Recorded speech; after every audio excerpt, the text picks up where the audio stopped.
Procaccini, what do you feel is the ECR's greatest contribution to EU policy, to changing the direction of the Federalists?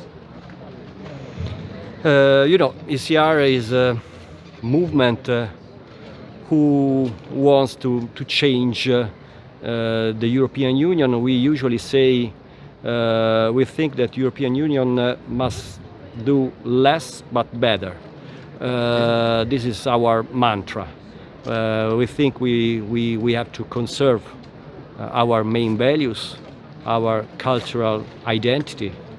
We think we must face the challenges of this age strongly.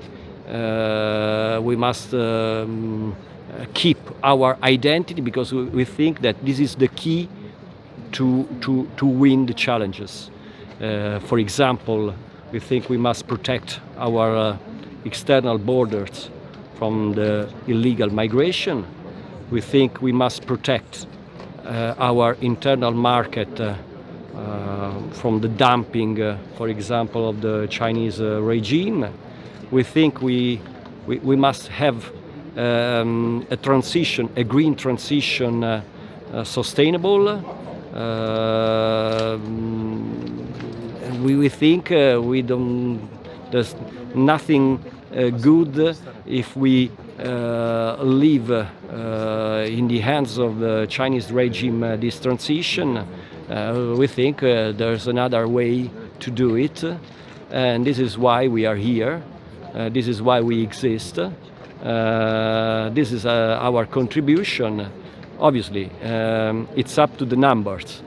We hope to increase our number of seats in the European Parliament in the next European elections, because we think that if we are able to have a big number of conservative members, we can win our challenges. It's and do not you feel easy, the voice of the ECR is currently being heard in Brussels and it's influencing decisions in Brussels? Yes, but not enough. Not enough because it's the rule of the numbers. If you don't have enough seats to impose your agenda, obviously you can't do all that you want.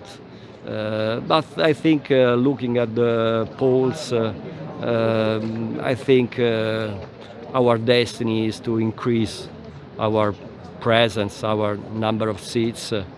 So I'm very optimistic. Yes, your active has reported that they're anticipating 16 more seats for the ECR. Is that maybe must more. Be very encouraging. Maybe more. I hope more. Okay, thank you very much. Thank you. Posso un Thank attimo you. dirti una Sì. cosa?